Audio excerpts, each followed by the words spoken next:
DSP આરતી રાણાની સાહસિક કથા। DSP madam વૃંદાવનથી દર્શન કરીને પાછા ફરી રહ્યા હતા।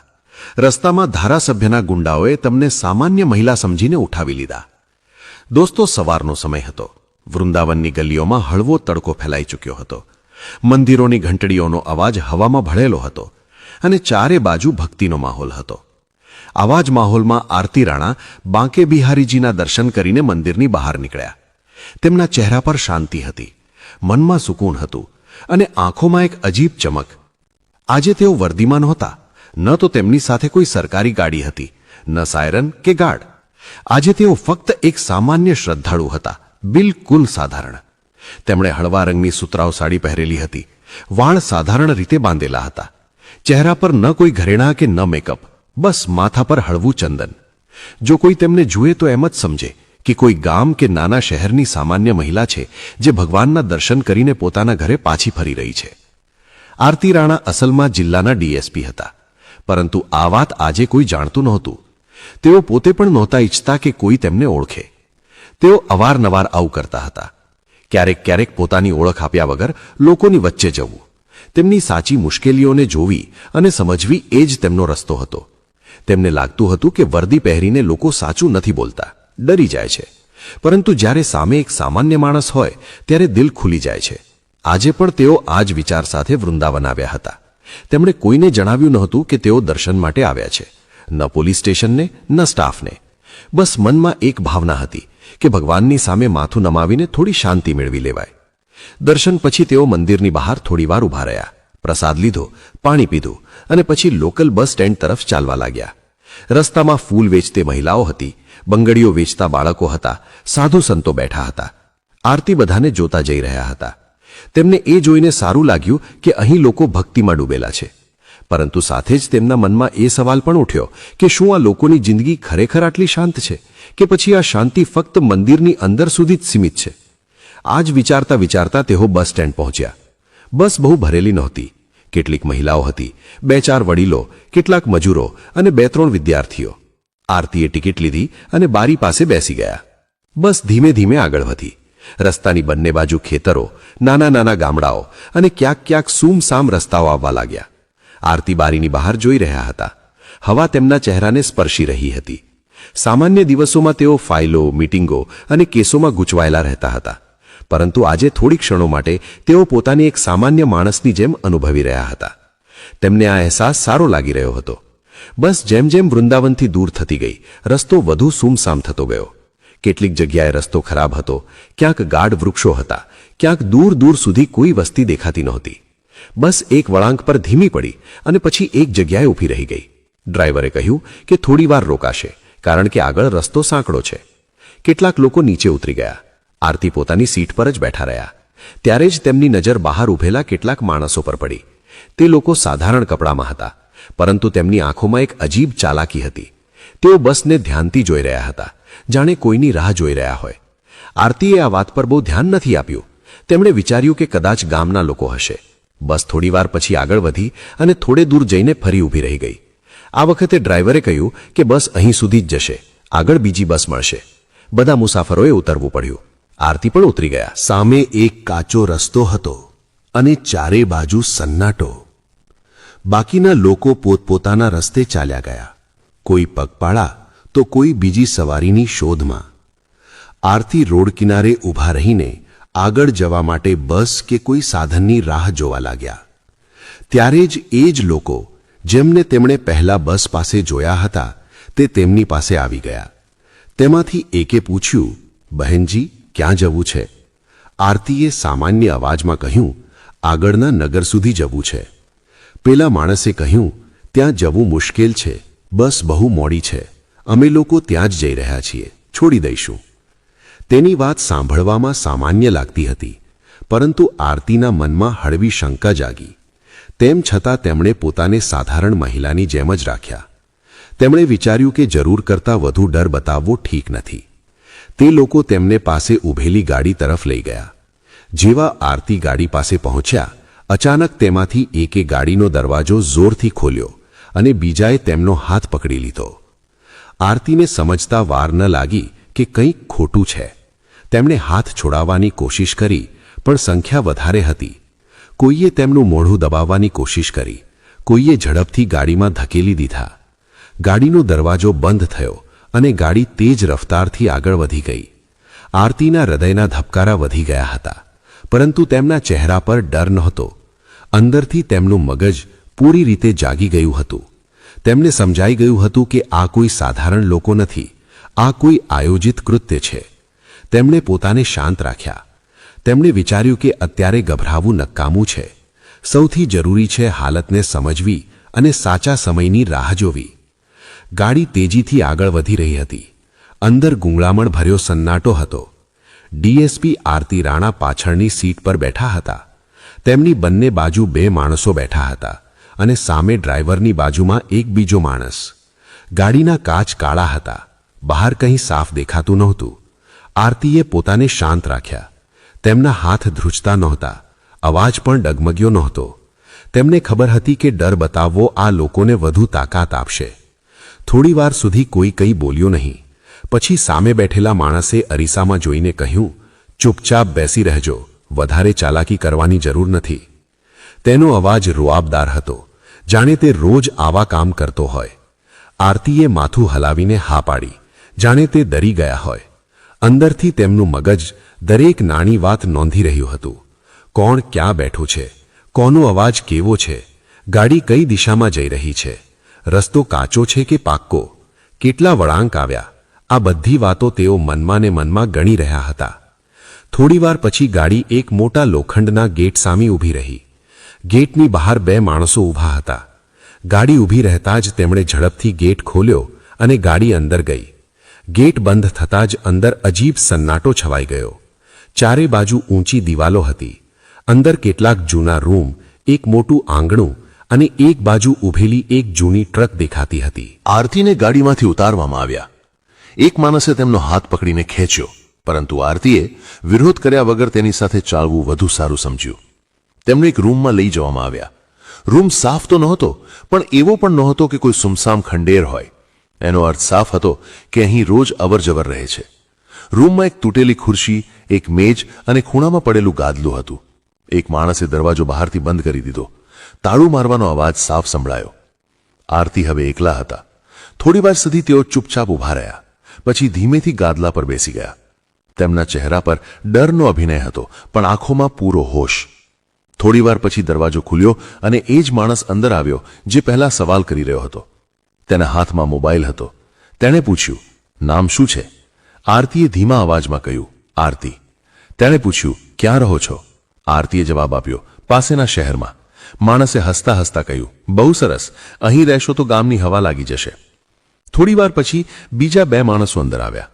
તેઓ અંદરો અંદર વાતો કરવા લાગ્યા, જેથી આરતી સાંભળી શકે. આજે સાહેબ ખુશ થશે, એક બોલ્યો. બીજો બોલ્યો, હા, નવી આવી છે, શહેરની છે, વધારે સવાલ કરે છે. ત્રીજો બોલ્યો, ડરો નહીં, અહીંથી કોઈ સીધું નથી જતું, જે આવ્યું છે તેણે નિયમ માનવો પડશે. આરતીને હવે ધીમે ધીમે સમજાવવા લાગ્યું હતું કે આ કોઈ મામૂલી જગ્યા નથી. અહીં કોઈ મોટા માણસનો ડર ચાલે છે. થોડા સમય પછી બહારથી અવાજ આવ્યો. કોઈ મોટા રૂઆબથી બોલી રહ્યું હતું, બધું ઠીક છે ને? આ અવાજ અલગ હતો, ભારે અને ઘમંડી. અંદર બેઠેલા માણસો તરત સીધા ઊભા થઈ ગયા. એક બોલ્યો, હા સાહેબ, બધું કંટ્રોલમાં છે. આરતી સમજી ગયા કે આ એ જ માણસ છે જેના નામે આ બધું ચાલી રહ્યું છે. થોડીવાર પછી દરવાજો ફરી ખુલ્યો અને એક આધેડ ઉંમરનો માણસ અંદર આવ્યો. સફેદ કપડાં, ગળામાં જાડી ચેઇન અને આંખોમાં ઘમંડ. તે આરતીને ઉપરથી નીચે સુધી જોવા લાગ્યો. નામ સાંભળ્યું છે તારું? તેણે કહ્યું. અહીં કેમ રખડતી હતી? આરતીએ ડર સાથે જવાબ આપ્યો. વૃંદાવનથી પાછી ફરી રહી હતી, ભૂલ થઈ ગઈ. માણસ હસ્યો. અહીં ભૂલ નથી થતી, અહીં બધું વિચારી સમજીને થાય છે. પછી તેણે બહાર ઊભેલા લોકોને કહ્યું, ધ્યાન રાખજો, વધારે હંગામો ન થાય, આજકાલ માહોલ ઠીક નથી. તેના ગયા પછી બહાર બેઠેલા લોકો અંદરો અંદર વાતો કરવા લાગ્યા. આરતી ધ્યાનથી બધું સાંભળી રહ્યા હતા. વાતોમાં તેમને ખબર પડી કે આ જગ્યા ધારાસભ્ય વિક્રમસિંહનો અડ્ડો છે. અહીં જમીનોના કાગળો રાખવામાં આવે છે, લોકોને ડરાવવામાં આવે છે અને જે નથી માનતું તેને પાઠ ભણાવવામાં આવે છે. પોલીસમાં પણ કેટલાક લોકો મળેલા છે, તેથી કોઈ ફરિયાદ ટકતી નથી. આરતીના અંદર એક આગ જેવી જલાઈ ઉઠી, પણ ચહેરા પર તેમણે કંઈ બતાવ્યું નહીં. હવે તેમને સાફ થઈ ગયું હતું કે તેઓ કોઈ મોટી સાજિશ વચ્ચે આવી ગયા છે. આ ફક્ત તેમનું અપહરણ નહોતું, પણ એક આખા ગુનાનું મૂળ હતું. તેમણે મનમાં ને મનમાં નક્કી કરી લીધું કે જો તેઓ અહીંથી સુરક્ષિત નીકળ્યા તો આ જગ્યા અને તેની સાથે જોડાયેલા દરેક માણસને કાયદા સામે લાવીને જ રહેશે. આ હવે ફક્ત એક અધિકારીની ફરજ નહોતી, પણ એક માણસની જવાબદારી હતી. રાત ગાઢ થવા લાગી હતી. રૂમની બહાર હલચલ ઓછી થઈ ગઈ હતી, પણ પૂરી રીતે ખતમ નહોતી થઈ. ક્યારેક કોઈના ચાલવાનો અવાજ આવતો, ક્યારેક દૂરથી હસી કે ગાળ સંભળાતી. ડીએસપી આરતી રાણા ગાદલા પર બેઠા હતા, પણ તેમનું ધ્યાન બહારના દરેક નાના અવાજ પર હતું. હવે તેમને સાફ સમજાઈ ગયું હતું કે આ જગ્યા ફક્ત ડરાવવા કે પૈસા પડાવવા માટે નથી, પણ અહીં બહુ મોટી ગેરકાયદે રમત ચાલી રહી છે. આ કોઈ એક બે લોકોની હરકત નહોતી, પણ પૂરી રીતે જામી ગયેલું તંત્ર હતું, જેમાં તાકાત, પૈસા અને સત્તા બધું શામેલ હતું. થોડીવાર પછી દરવાજો ફરી ખુલ્યો. આ વખતે એક માણસ અંદર આવ્યો જે બાકીના ગુંડાઓથી અલગ લાગતો હતો. તેના કપડાં સાફ હતા, ચહેરા પર ચાલાકી હતી અને બોલવાની રીત પણ થોડી ભણેલી ગણેલી જેવી. તેણે ખુરશી ખેંચીને બેસતા કહ્યું, ડરી ગઈ છે? આરતીએ માથું નમાવી દીધું અને ધીમા અવાજમાં બોલી, મારે ઘરે જવું છે. તે માણસ હસ્યો અને બોલ્યો, અહીંથી કોઈ સીધું ઘરે નથી જતું, પહેલાં સમજૂતી થાય છે. આરતીએ પૂછ્યું, કઈ વાતની સમજૂતી? તેણે આરામથી કહ્યું, જે કહેવામાં આવે તે જ કરવું પડશે, વધારે સવાલ નહીં. પછી તે માણસ પોતાની જાતે જ બોલવા લાગ્યો, જાણે તેને પોતાની તાકાત બતાવવામાં મજા આવી રહી હોય. તેણે જણાવ્યું કે આ વિસ્તાર ધારાસભ્ય વિક્રમસિંહના ઈશારે ચાલે છે.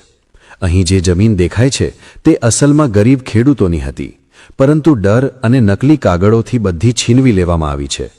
જે નથી માનતું તેને ઉઠાવી લેવામાં આવે છે. ક્યારેક ધમકાવવામાં આવે છે તો ક્યારેક ગાયબ કરી દેવામાં આવે છે. પોલીસ અને કેટલાક અફસરો પહેલાથી જ મળેલા છે, તેથી કોઈ કંઈ કરી શકતું નથી. આરતી દરેક વાત ધ્યાનથી સાંભળી રહ્યા હતા. તેમને હવે કોઈ ફાઇલની જરૂર નહોતી. સચ્ચાઈ પોતે જ તેમની સામે ખુલી રહી હતી. તે માણસ ઉઠીને બહાર જતો રહ્યો અને દરવાજો ફરી બંધ થઈ ગયો. આરતી એકલા રહી ગયા. તેમણે ચારે બાજુ નજર દોડાવી. રૂમના એક ખૂણામાં જૂની કબાટ રાખેલી હતી, જેનો દરવાજો થોડો ખુલ્લો હતો. મોકો જોઈને તેઓ ધીમેથી ઉઠ્યા અને કબાટ પાસે ગયા. અંદર કેટલીક ફાઇલો, કાગળો અને રજિસ્ટર પડ્યા હતા.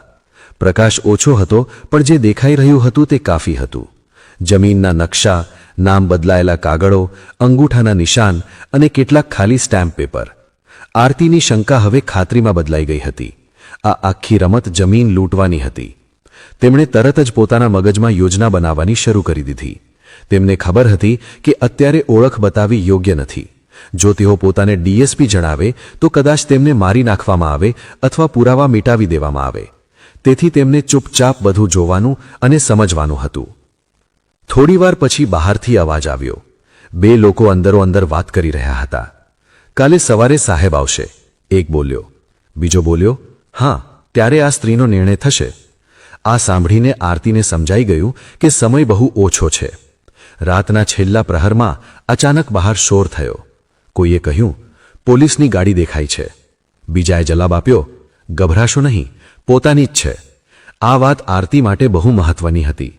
એનો અર્થ સાફ હતો કે પોલીસ પણ આ રમતમાં સામેલ છે. થોડીવાર પછી શોર શાંત થઈ ગયો. આરતીએ નક્કી કરી લીધું કે હવે તેમણે જાતે જ રસ્તો કાઢવો પડશે. તેમણે પોતાને નબળી અને ડરેલી બતાવવાનો નિર્ણય કર્યો, જેથી ગુંડાઓ બેદરકાર થઈ જાય. સવાર થતા પહેલા એક માણસ જમવાની થાળી લઈને અંદર આવ્યો. રોટલી અને દાળ રાખીને તે બહાર જવા લાગ્યો. આરતીએ ધ્રુજતા અવાજમાં કહ્યું, ભાઈ, થોડું પાણી આપી દો. તે માણસ રોકાયો. પાણી આપવા ગયો. આ દરમિયાન આરતીએ ઝડપથી મોબાઈલ કાઢીને કેટલાક ફોટા લીધા અને નાની રેકોર્ડિંગ ચાલુ કરી દીધી. વધારે વાર નહીં, બસ થોડી સેકન્ડ, પણ આટલું કાફી હતું. તે જાણતા હતા કે ક્યારેક નાનો પુરાવો પણ મોટા ગુનાને ઉજાગર કરી દે છે. પાણી આપીને તે માણસ જતો રહ્યો. આરતીએ રાહતનો શ્વાસ લીધો. હવે તેમની પાસે આ જગ્યાની સચ્ચાઈના પુરાવા હતા, પણ અસલી પડકાર હજુ બાકી હતો. થોડીવાર પછી પેલો ભણેલો માણસ ફરી આવ્યો. તેણે કહ્યું, તૈયાર રહેજે, આજે તને સાહેબ સામે લઈ જવામાં આવશે. આરતીએ ડરનો નાટક કર્યો અને બોલી, મને છોડી દો, હું કોઈને કંઈ નહીં કહું. તે માણસ હસ્યો અને બોલ્યો, અહીંથી બહાર જવા માટે આટલું કહેવું કાફી નથી હોતું. આરતીને હવે સાફ દેખાઈ રહ્યું હતું કે આ માણસ ફક્ત ગુંડો નથી, પણ આખા નેટવર્કનો હિસ્સો છે. તે લોકોને ડરાવતો પણ હતો અને લાલચ પણ આપતો હતો.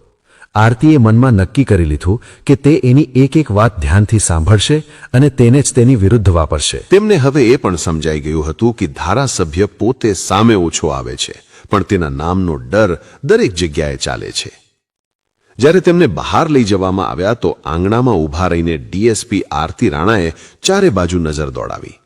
સવારનો હળવો પ્રકાશ ફેલાવા લાગ્યો હતો, પરંતુ તે જગ્યાની હવામાં હજુ પણ ડર અને ગુંગળામણ ભરેલી હતી. સામે બેઠેલા લોકો સામાન્ય વાતચીત કરી રહ્યા હતા, જાણે આ બધું તેમનું રોજનું કામ હોય. કોઈ ચા પી રહ્યું હતું, કોઈ મોબાઈલ પર વાત કરી રહ્યું હતું, કોઈ હસતા હસતા ગાળ આપી રહ્યું હતું. આરતી માટે આ બધું નવું નહોતું, પણ આ વખતે તફાવત એટલો હતો કે તેઓ પોતે તે જ જાળની અંદર ઊભા હતા જેના વિરુદ્ધ તેઓ અત્યાર સુધી બહારથી કાર્યવાહી કરતા આવ્યા હતા. થોડીવાર પછી પેલો આધેડ માણસ, જેને બધા સાહેબ કહી રહ્યા હતા, તે ત્યાં આવ્યો. તેની સાથે 2 પોલીસવાળા પણ હતા. તેમની વર્દી પર કરચલી નહોતી, બૂટ ચમકતા હતા અને ચહેરા પર કોઈ જાતનો સંકોચ નહોતો. આરતીએ આ બધું જોયું અને મનમાં સમજી ગયા કે હવે આ મામલો ફક્ત ગુંડાઓ સુધી સીમિત નથી.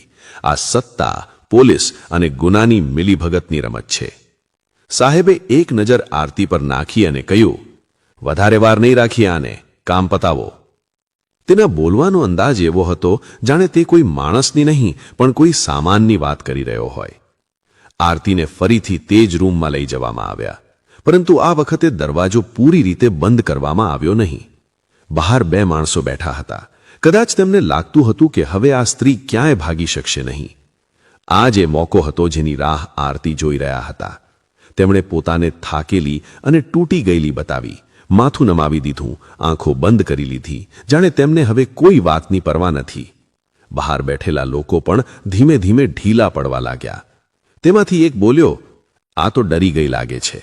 બીજો હસ્યો, બીજું શું, અહીંયા આવીને બધા આવાજ થઈ જાય છે. રૂમની અંદર આરતીએ ધીરે ધીરે ચાને બાજુ ધ્યાન આપવાનું શરૂ કર્યું. દિવાલ પાસે એક જૂનું લાકડાનું બોક્સ રાખેલું હતું, જેના પર ધૂળ જામી હતી. પાસે જ એક ટેબલ પર કેટલીક ફાઇલો ખુલ્લી પડી હતી. કદાચ ઉતાવળમાં કોઈએ તેમને સમેટી નહોતી.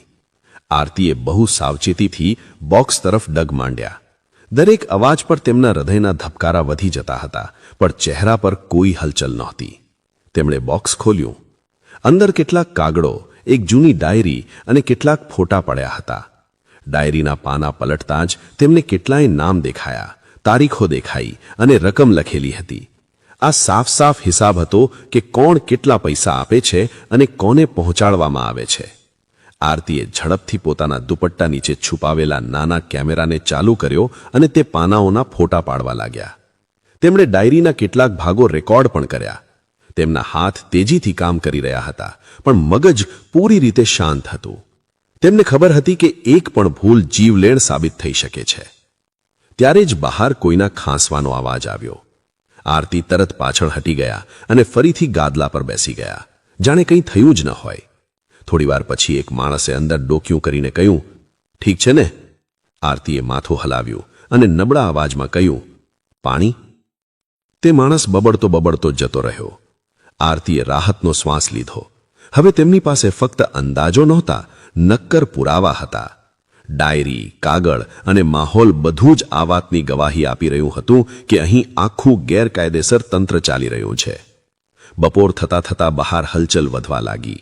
કેટલાક નવા ચહેરા આવ્યા, કેટલાક લોકો ઉતાવળે નીકળવા લાગ્યા.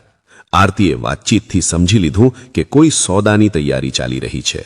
પૈસા અને જમીન સાથે જોડાયેલો કોઈ મોટો નિર્ણય લેવાનો હતો. આ તેમના માટે એક બીજો મોકો હતો. તેમણે નક્કી કર્યું કે હવે ચૂપ રહેવું કાફી નથી. તેમને યોગ્ય સમયે યોગ્ય ચાલ ચાલવી પડશે.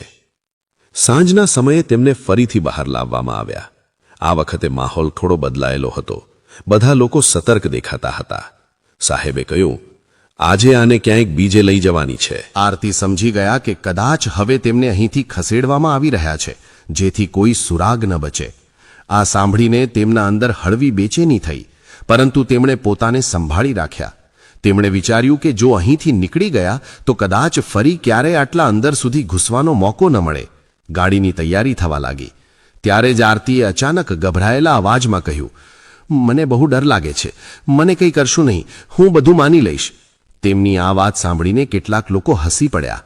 કોઈએ કહ્યું, જોયું, આખરે સમજ આવી જ ગઈ. આ દરમિયાન આરતીએ મોકો જોઈને પોતાના મોબાઈલથી એક નાનો મેસેજ મોકલી દીધો. આ કોઈ લાંબો સંદેશ નહોતો, બસ એક નક્કી કરેલો કોડ અને લોકેશનનો સંકેત.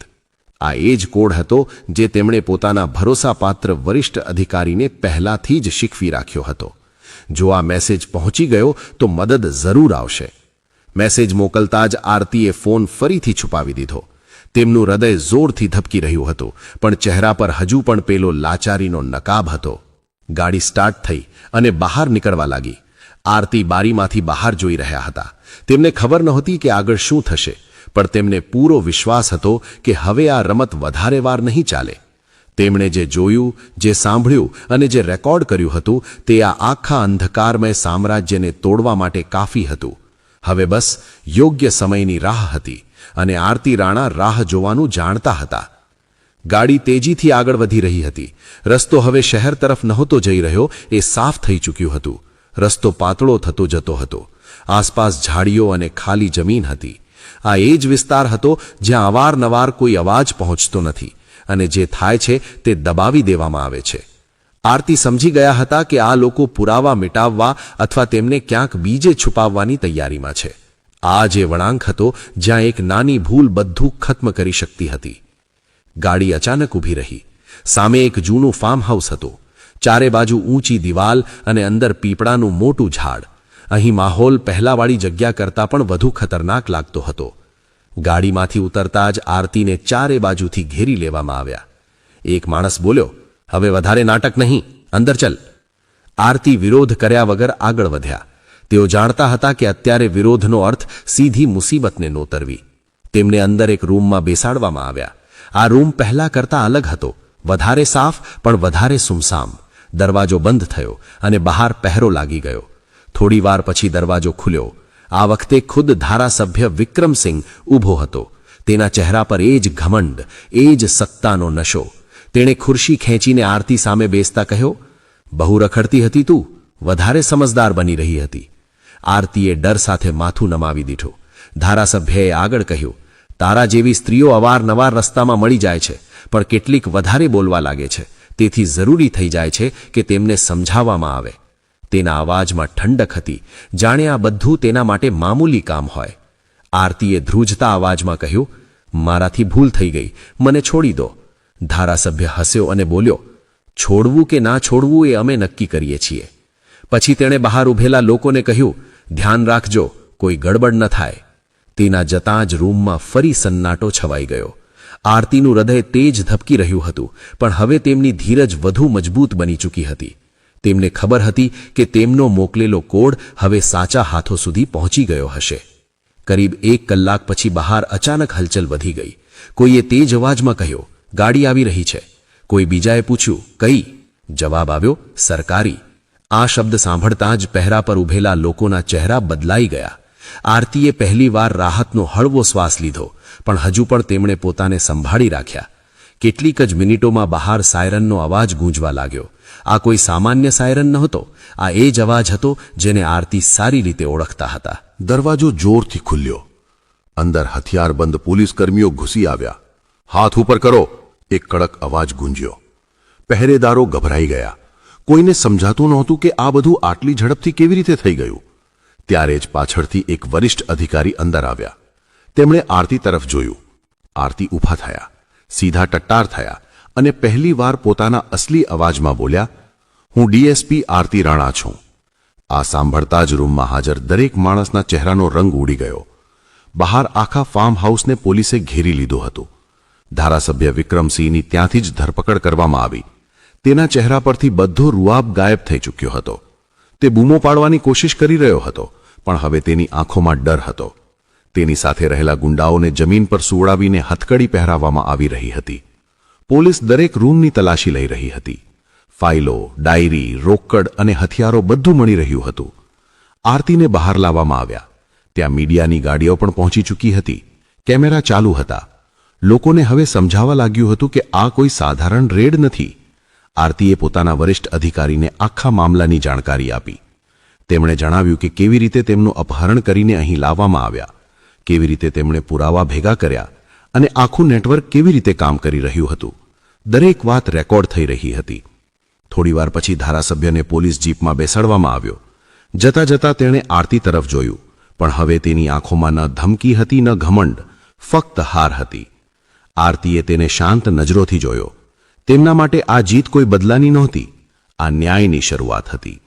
પોલીસ કાર્યવાહી પછી વિસ્તારના લોકો ધીમે ધીમે બહાર આવવા લાગ્યા. કેટલાક ખેડૂતો, કેટલાક મજૂરો, કેટલીક મહિલાઓ. તેમના ચહેરા પર ડરની સાથે સાથે આશા પણ હતી. આરતી તેમની પાસે ગયા અને કહ્યું, હવે તમારે ડરવાની જરૂર નથી. જે થયું છે તેનો હિસાબ થશે. લોકોની આંખોમાં આંસુ આવી ગયા. કોઈએ કહ્યું, અમને ભરોસો નહોતો કે કોઈ અમારા માટે આવશે. આરતીએ બસ એટલું જ કહ્યું, કાયદો મોડું કરી શકે છે, પણ આવે છે જરૂર. સાંજ ઢળવા લાગી હતી. પોલીસની ગાડીઓ એક એક કરીને નીકળી રહી હતી. ફાર્મ હાઉસ હવે ઉજ્જડ લાગતું હતું, જાણે તેની બધી તાકાત ખતમ થઈ ગઈ હોય. આરતી થોડીવાર ત્યાં જ ઊભા રહ્યા.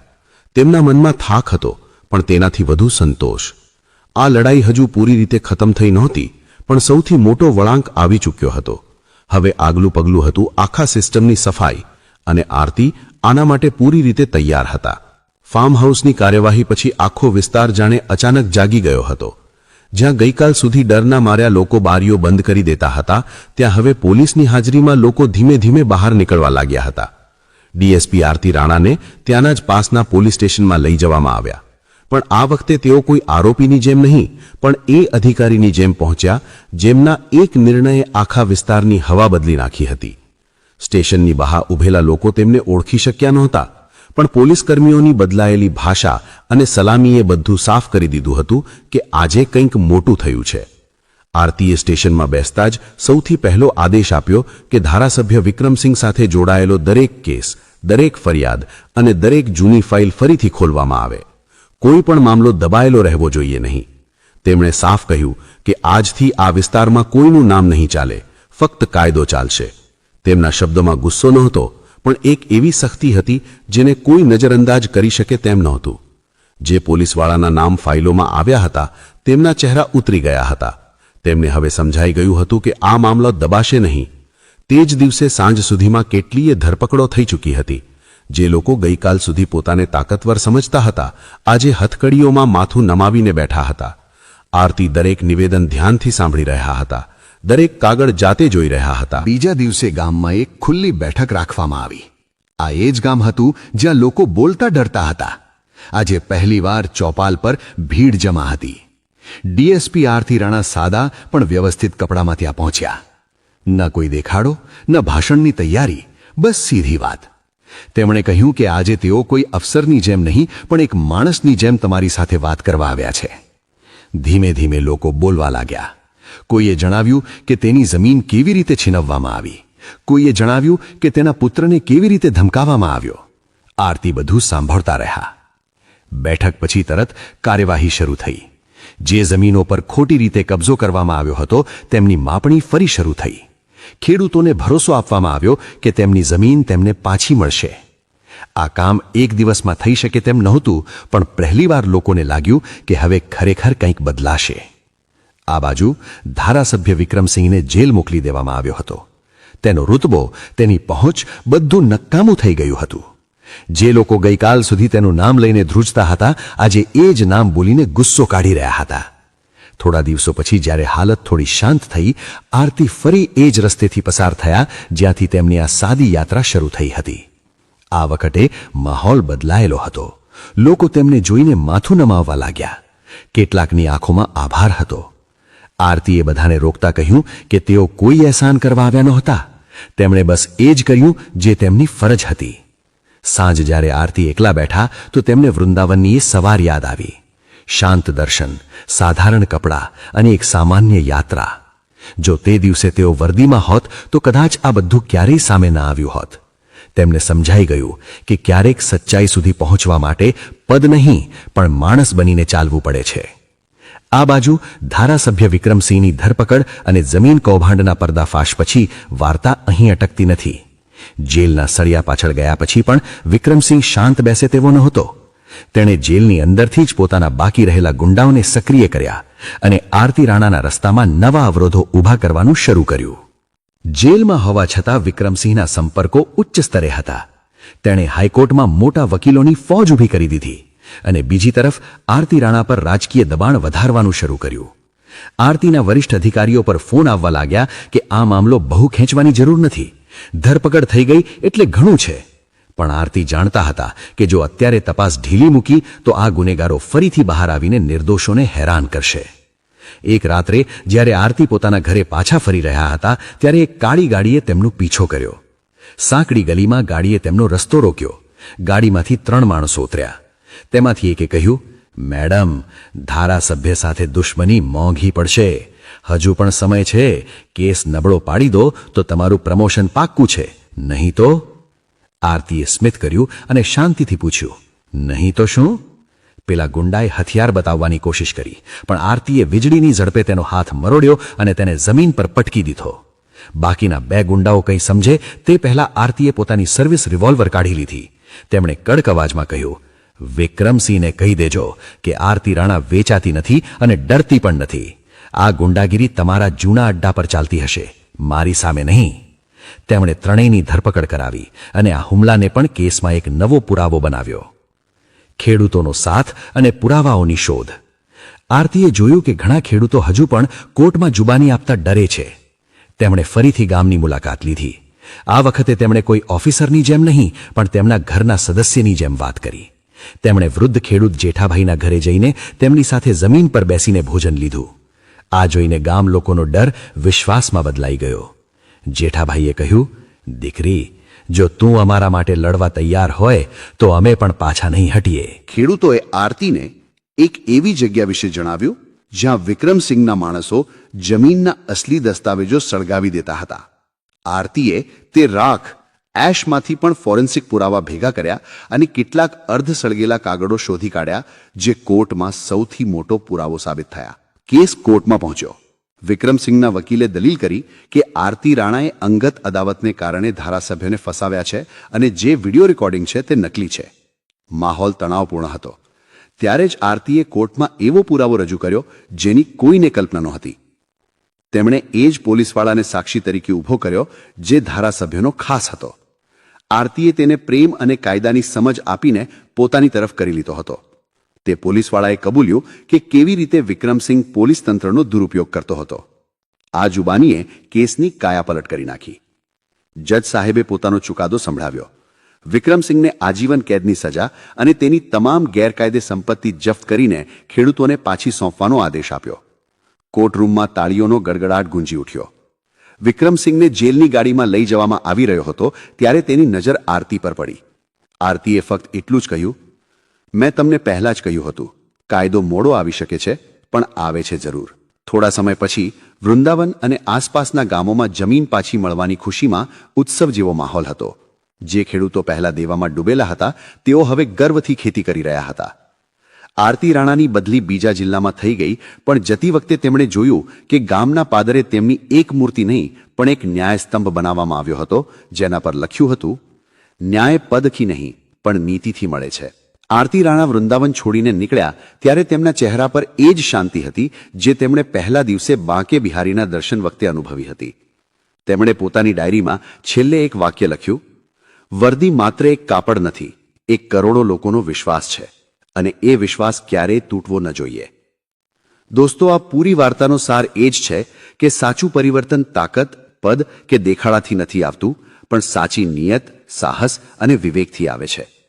ડીએસપી આરતી રાણાએ એ સાબિત કરી દીધું કે જ્યારે કોઈ અધિકારી પોતાના પદને અહંકાર નહીં પણ સેવાનું સાધન માને છે ત્યારે એ જ પદ સમાજ માટે વરદાન બની જાય છે. તેમણે વર્દીના ભરોસે નહીં પણ માણસ બનીને સચ્ચાઈને સમજી અને પછી યોગ્ય સમયે ન્યાયનો હથોડો ચલાવ્યો. નીતિશાસ્ત્ર કહે છે કે ધર્મ એ જ છે જે નિર્બળની રક્ષા કરે અને અધર્મ એ જ છે જે શક્તિના ઘમંડમાં કચડી નાખે.